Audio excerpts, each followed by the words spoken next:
So it's been what? Um, when did we meet each other? 6 years ago?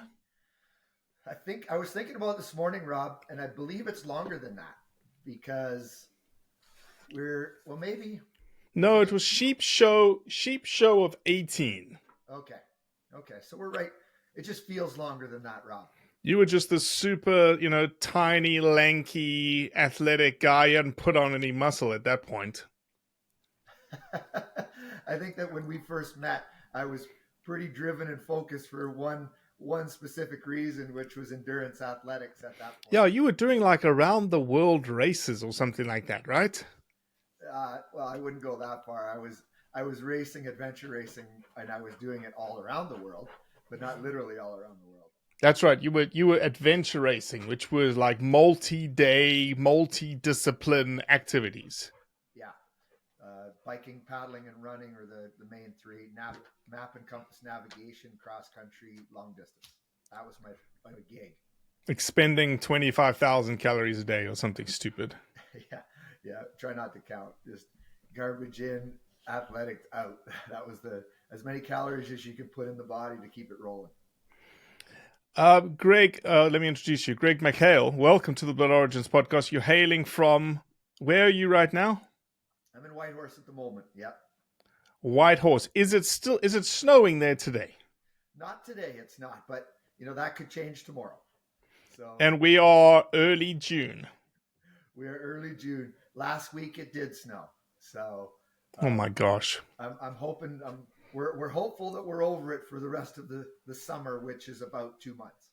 So Whitehorse is home, and is that home? Like you were raised in Whitehorse?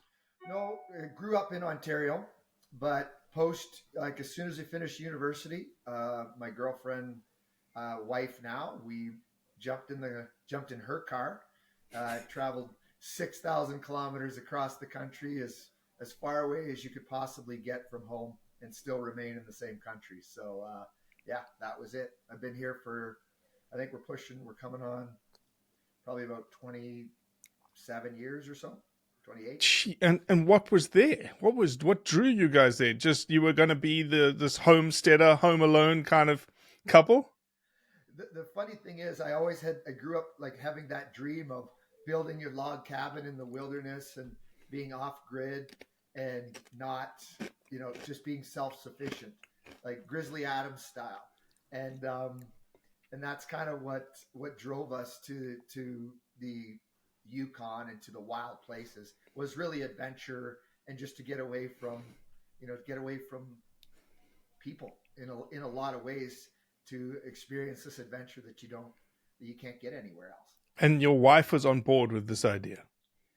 Yeah, she's she's definitely an adventure kind of gal. There's no doubt about that. Like, she's raced with me all over the She was place. an adventure racer too, right? Yeah, yeah.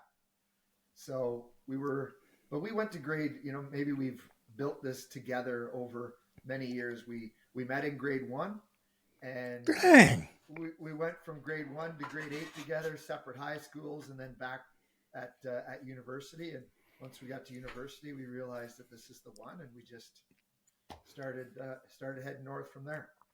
Okay, so when you reached out to, like, hey Robbie, would you consider me coming on the podcast? I was like, what am I going to talk to Greg McHale about? But I responded because I wanted to know, and you've just given me the perfect platform for it, that you've been in Whitehorse for 27 years. Thought so. Okay. Have you been hunting all of that time? Yes, the literally one of the first jobs that I've got within months of getting here was as a packer with an outfitter, in Northwest Territories and Arctic Red River hunting area. Yeah, And who wouldn't hire you as a packer? Freaking endurance athlete. Like, hell yeah, sign him up. Well, the funny thing was, that was literally one of the last options available to me, because nobody wanted me because I didn't know anything about horses. So nobody wanted to bring me on because I knew nothing about horses. But that's where the backpacking world, well, I could be the horse. And Yeah, you are a horse, Greg McHale. Don't take offense to it, but you could probably outwork a horse with about the same amount of stuff on your back. Yeah, I don't know. It's yeah, it's been a long journey in the Yukon in the hunting world for sure though. Yeah. So in the Yukon, out of Whitehorse, let's talk about the things you can hunt. So what Okay. can you hunt? I think we have 11 different species, big game species to hunt. Or certainly 11 different tags. Let's go over them. So I'll start at the top, which for me is sheep, goats, Both moose. just doll sheep? Like what kind of sheep? Is it just doll or doll and stone? We have doll and stones. So, Okay. and obviously we would be the Fannin world if there was such a thing. Is there not such a thing? Wow, it's not a. I think that's somewhat controversial. I think that a Fannin Well, we're sheep. all about controversy on this podcast. Well, I think, but you're also all about science. So I think the evidence is showing that there really is that there is this crossover between doll sheep and stone sheep, which would be this Fannin. So I think the Yukon would probably classify as non-stone sheep, but and this is going to bother some people. But I mean, if you're talking about what they've genetics, what they're looking at, I think that the evidence, and don't quote me because I haven't studied it, but from what I hear, they're really drawing this line between British Columbia and the Yukon as far as true stone sheep and what would be considered these Fannin sheep, because you've got guys killing, sheep way up north in the Yukon, like as far as you can go almost, and they're calling them stone sheep because there's some black hairs. Well, I mean, it doesn't really make sense when you look at it from that perspective. Well, what Now, sheep is it genetics. then? If it's not a stone sheep, what sheep is it? Is it a doll? Yes, it's a doll. So that's kind of what the record books are. And you look at it's what do you want to follow? You want to follow the record books, or do you want to follow genetics? And you can kind of make your own decision there. So does the record book recognize a Fannin? No, at this point they do not. And the genetics does not recognize a Fannin. The genetics do recognize a crossover between stones and dogs. Okay. So, like a true stone sheep in British Columbia, a stone sheep that you can look at in British Columbia looks nothing like a northern Yukon quote unquote stone sheep. Gotcha. So that's where where there is the controversy, and a lot of guys get their and this is even having these conversations are just like because I really don't care, stone sheep, doll sheep, doesn't matter to me. But when guys are looking to get their grand slam and they come and they kill his sheep with a few dark hairs, all of a sudden that's their stone sheep, because a stone sheep is $80,000 Yeah. or $100,000, and a doll sheep is 35. So, I mean, that's where we start talking about splitting hairs. Yeah. Well, yeah. No Splitting pun hairs. intended on Pardon that the one. pun. Yeah. Yeah. So 2 sheep, a mountain goat. What else can you hunt? No, we can only hunt one sheep a year. Oh, But but you've got 2 species. I mean, you've got 2 two species. species. Yeah. So you got your sheep, goats, moose, caribou, uh, bears, both grizzly and black bears, um, Bison. bison. Essentially, You don't that's have any deer? Do you have any deer that you tackle? Whitetail or yeah. muleys? We do have mule deer here now, but they're to get those tags. They've just kind of they're not introduced. They've just kind of migrated north. But there's very few of them, and pulling those tags is not easy. Same with elk. We have elk, which you can hunt every year, but in order to hunt good bulls, you have to pull a tag, and literally there's 2 to 3 tags for bulls in the whole Yukon. Okay. It's challenging. So you've been hunting there for 27 years.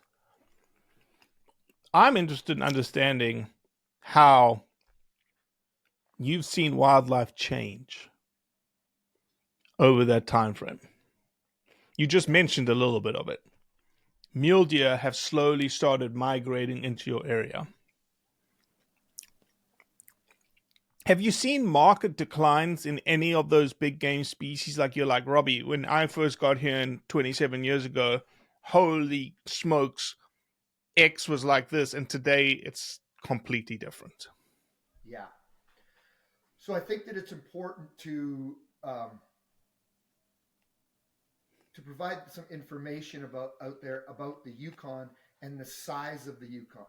So to Okay. give some context here, the Yukon is a little bit larger than the state of California, which is the third largest state in the U.S.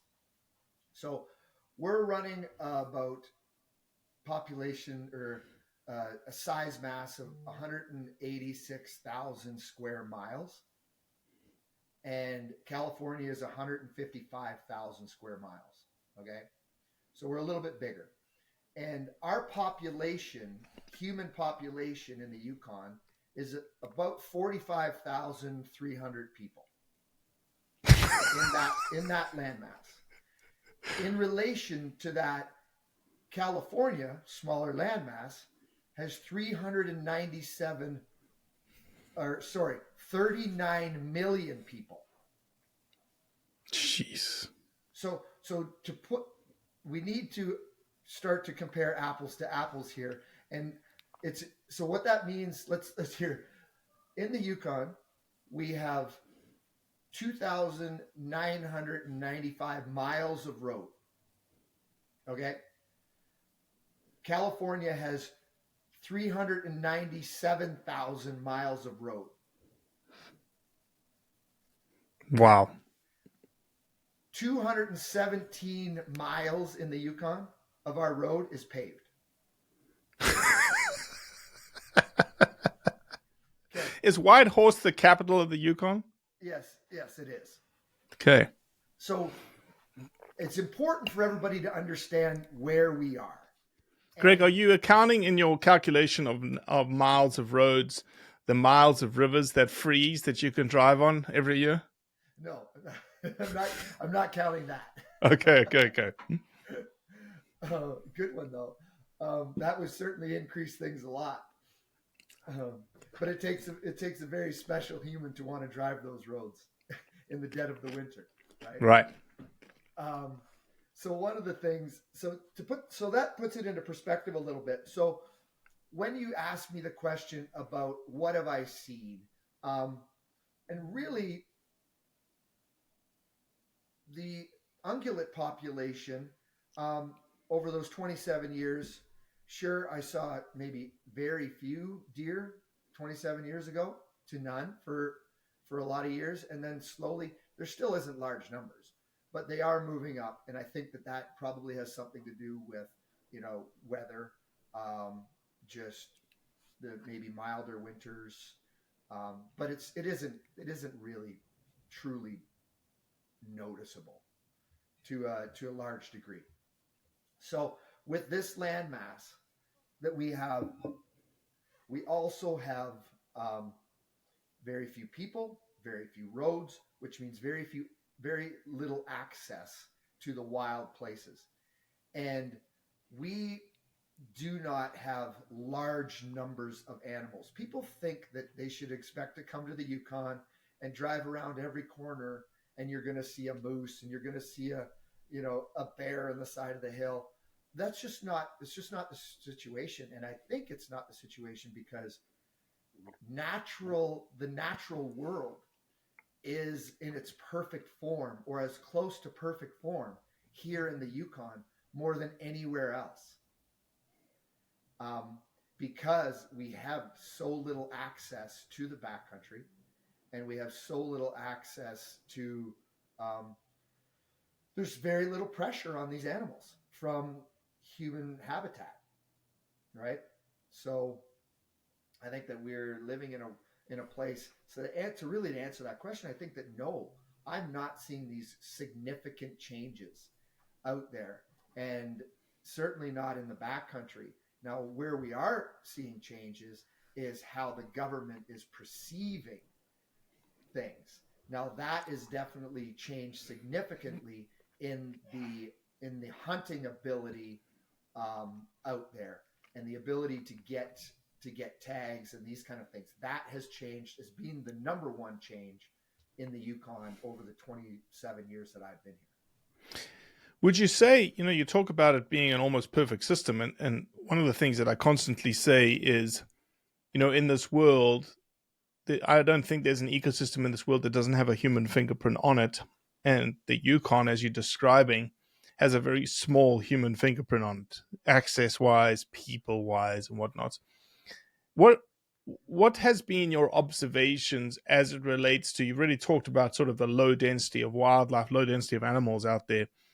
What has been your observation when it comes to predator prey dynamics in the backcountry? Because that's a very contentious issue, right? Across the lower 48, wolves and grizzly bears and their impact on, all sorts of different ungulate species. But then if you talk to in the sort of Alaska scenario, you've got the impacts on caribou herds, and caribou herds are doing terribly right now. What are you seeing? Like, what does that look like in a place like the Yukon that is essentially as wild as can be? Yeah, I'm not seeing any significant predator impact on ungulates in the Yukon over the years that I've been here.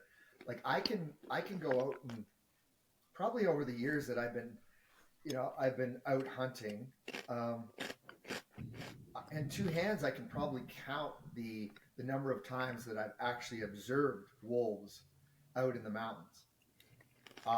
Certainly on moose hunting, I can hear them at night, and that they're traveling through. If we're talking like specifically talking about wolves, they have a 7 to 10 day circle, right? That generally speaking, that they pattern that area, and if you're in that area on any given 10 days period, they are going to have gone through there.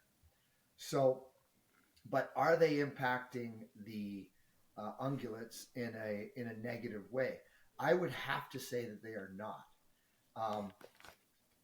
Certainly because they're in those areas that are not heavily populated. Now, Whitehorse area, we have the majority of the population. I don't know, it's 25,000 people live in Whitehorse or something. So, over half of the population lives in one city. And around, I think that there could be predator control in those areas that are really close to town to help ungulate populations and give hunters and people more opportunity to go out and see food and take it and fill their freezer.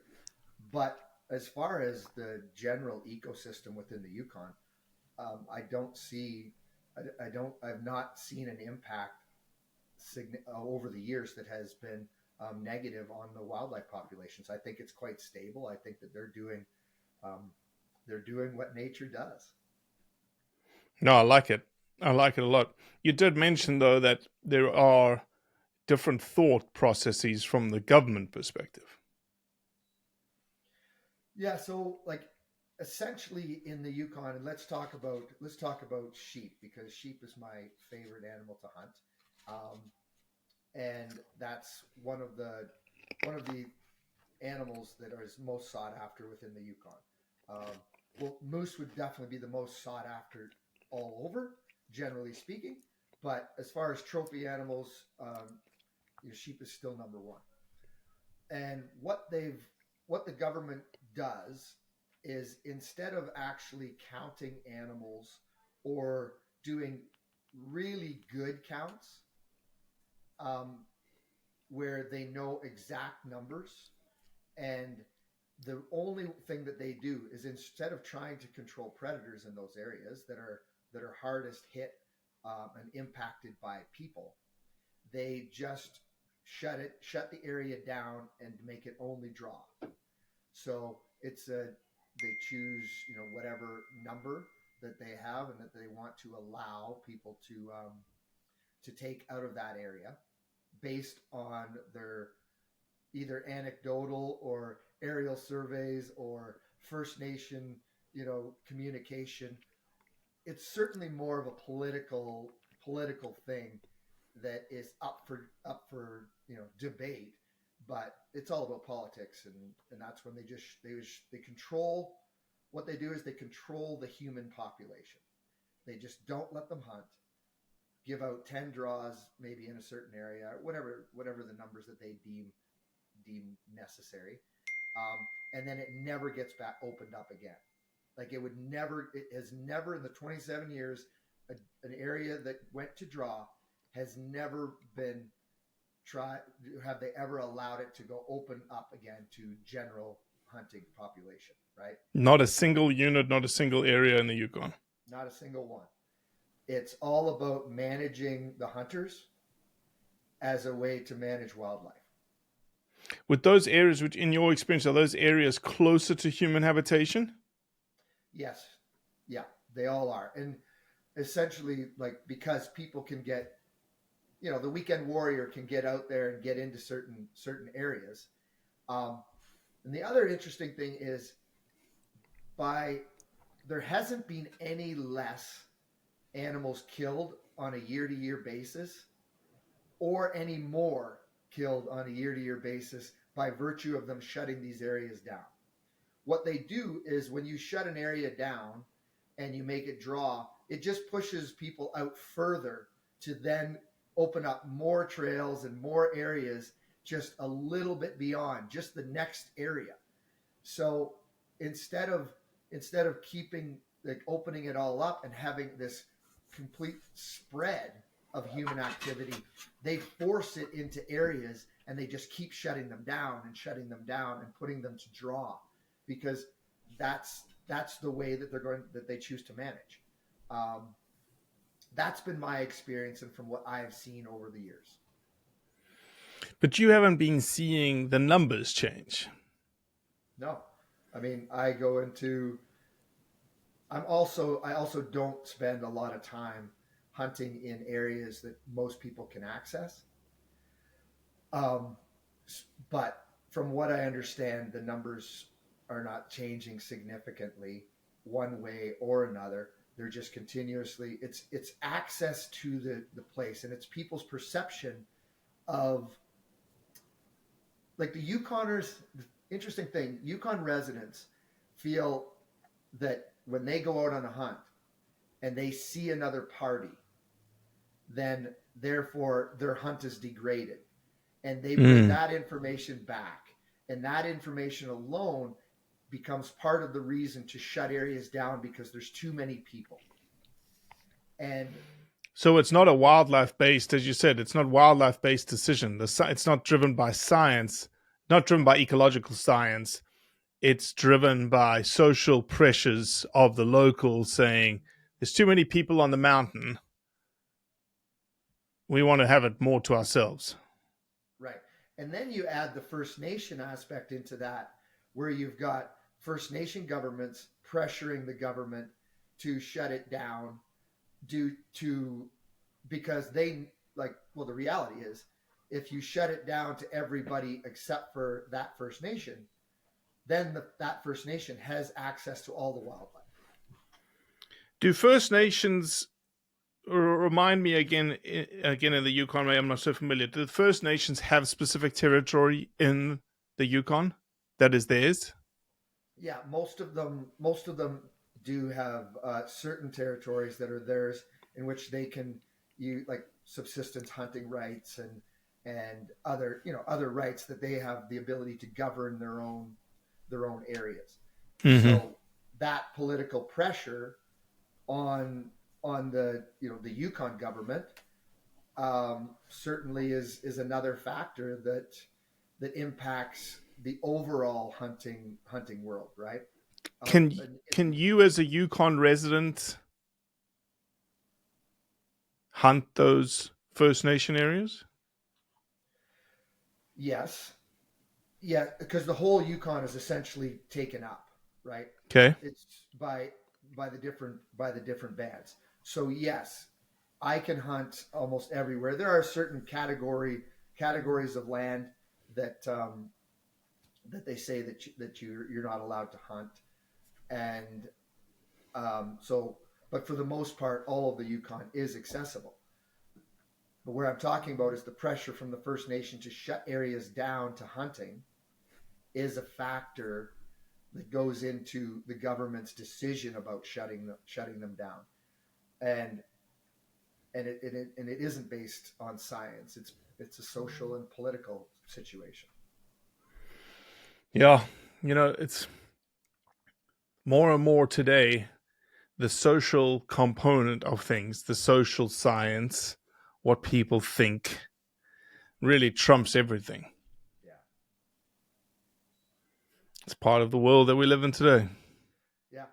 You can't. There's no way to avoid it.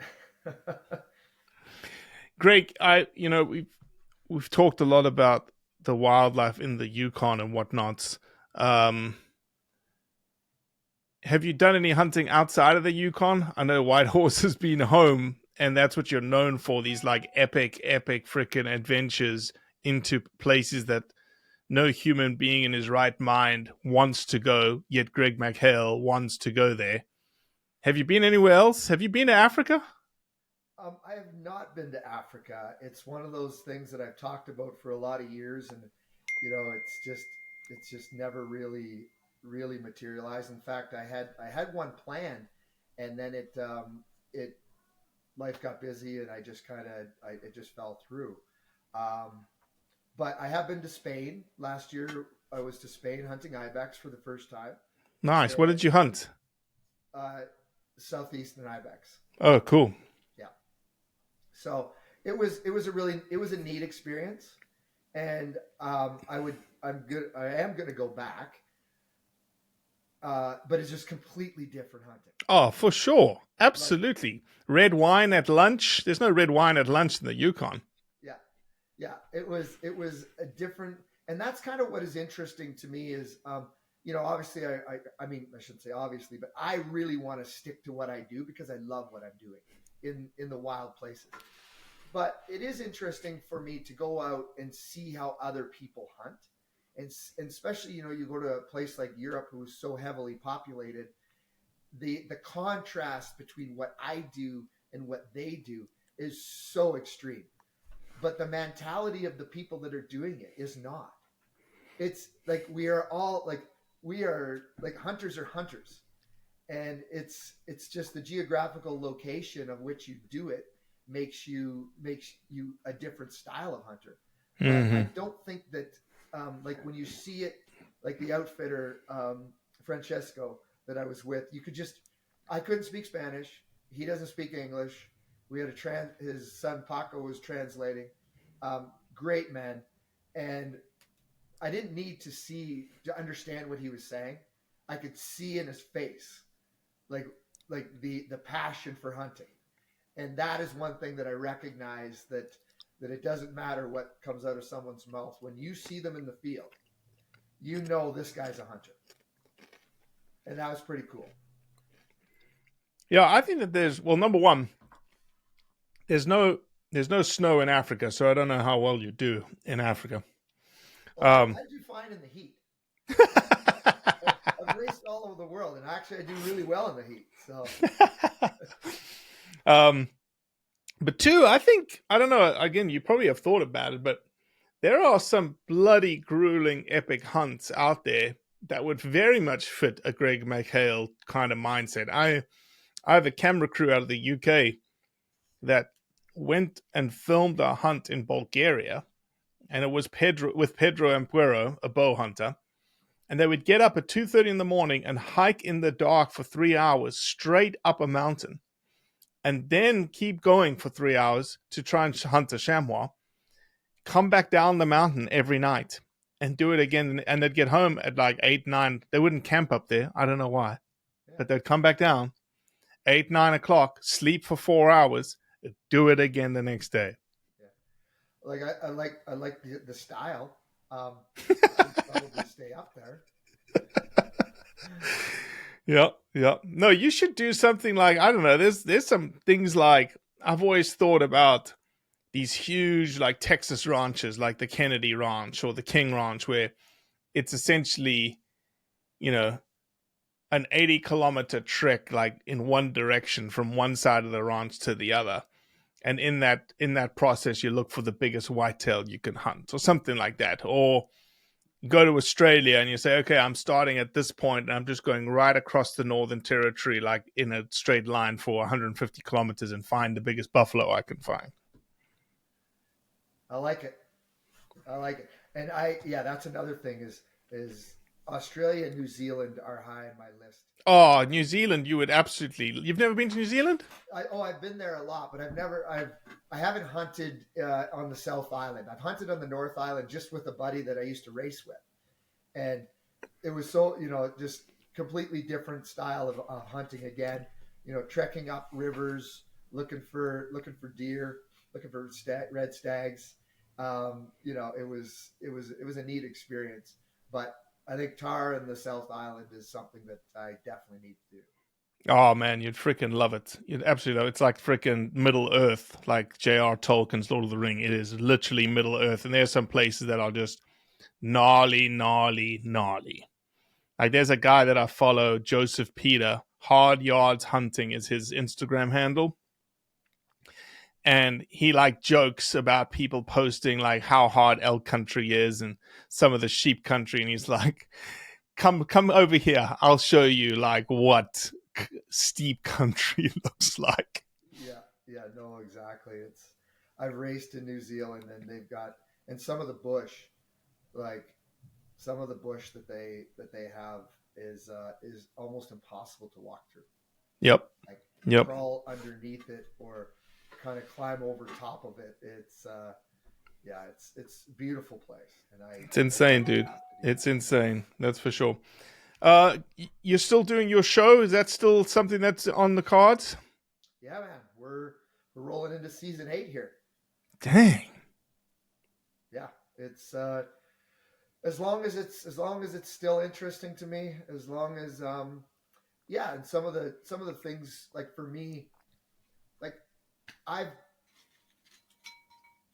I feel like I've filled my bag of hunting in the Yukon, like um and so now when I can take other people out, whether it's my kids, especially my kids, or my father, or when I can take friends out, it's so much more rewarding for me, and I recognize that certainly had kind of moved away from my my core, which was push hard, go hard all the time. And it's not that I'm not still pushing hard, all like have the ability to do so and do, but I really find a lot of enjoyment with the kids. Yeah, yeah, for sure. My 7-year-old son. Well, he's not 7 now; he's 11 now. But when he was 7, I took him on his first sheep hunt with his grandfather, and just these experiences. And last year we did a whole family hunt. My son was 10, my daughter was 8. My wife and I and the dog, and we all went out. And, we took a sheep. Those are the special moments now for Yeah. me. And yeah, that's really what I love to do, and I think that it speaks to a lot of people out there, that grew up hunting with their parents or with their Mm. grandfather or it's so it really works for me. I'm enjoying it, and as long as I'm enjoying this, I'm going to continue to do it. And the day that I don't enjoy being out in the hills with the people that I'm with or with the camera in my face is the day that I'll end it. But I don't see anytime soon. It's not certainly in my long-term plan. Let's put it that way. Yeah, if nobody's watched Greg McHale's show, there is I've watched a couple of episodes, and the one that like in my is the front of my brain in the cortex is you and Brendan Burns went and hunted a bison. And like I watched it and I was like, damn, I'd love to, like that's my dream. But there is no way in hell that I would have made it. Like it was so insane the snowmobiles, getting stuck, getting in rivers. Like, oh, there's the bison 2 miles away and we have to go through thigh deep snow for that. I was like, this is ridiculous. And then you kill it and you got a, I don't know, 2,000-pound animal in the middle of freaking nowhere. And now it's like, all right, now let's do this is where the hard work really starts. It was insane. Like, I can still see it. I can still see the mountain that you saw the bison on for the first time. The whole kit and caboodle. So, I'm sure you have inspired a bunch of people to be, better than what they think they can be. I'm certainly not that kind of guy. I've got a couple of days in me, but that was just unbelievable, man. I think that, well, first off, I don't believe you. You are that kind of guy. I've known you for a long time, and I know that you could put your mind to anything. If you put your mind to anything, you would do it. So, and by the way, we've threatened to do something for years now. I'm in for a bison hunt as long as you can hunt them in the summer. Well, you can hunt them in November, which is that's like the middle of winter in the Yukon. If I can be dressed up like the Michelin Man, and I would love to do it. I would absolutely love to do it. But that episode just absolutely oh my God. All right. Well, then if you would love to do it, then why don't we just commit in front of everybody right here and right now, next spring. Next spring, 2025. 25, yeah. Robbie, how cold is it going to be? Sorry? How cold is it going to be? Don't worry. It's just a mindset. You can't say don't worry about it. You be dressed up like the Michelin Man anyway. Oh, man. Where can people find Greg McHale's? Is it called the Wild Yukon still? Yep. Greg McHale's Wild Yukon. Anywhere you can find it. The television show is Sportsman Channel, both in the U.S. and Canada. When does it show on the Sportsman's? Sorry? When does it show on Sportsman's? Yeah, Q3 and 4. So it starts in July to the end of the year every year. And then you can find us on My Outdoor TV and YouTube. Outstanding. All outstanding. Under the same name, Greg McHale's Wild Yukon. Oh, amazing. And obviously Instagram, Facebook, the whole kit and caboodle. Yeah, everything's the same. Oh, awesome. Well, look, dude, you're a legend. You're a legend when I met you. You're still a legend now. We will hunt together. I just need to get the cojones to do it. Okay? Okay. I'm going to quote you on that, next week. Robbie needs the cojones to come hunt with you. Perfect quote. Awesome, buddy. Thank you very much. And again, it's always great to talk to you, Rob. You're inspiring what you do, and what you do for hunting is from the first day that I met you, you were enthusiastic, you were driven to continue to do what you do. And whenever I see you down in Vegas or one of the shows, SCI, whatever it is, you run the same enthusiasm today that I saw 7 years ago. So congratulations on what you do, and thank you for what you do. And all hunters, I think out there, appreciate and should be thanking you for getting the message out there for all of us, no matter where you are, where you hunt, or what you hunt. You've been there for us for this long, and personally, thanks for doing what you do. No, I appreciate that, man. Much appreciated.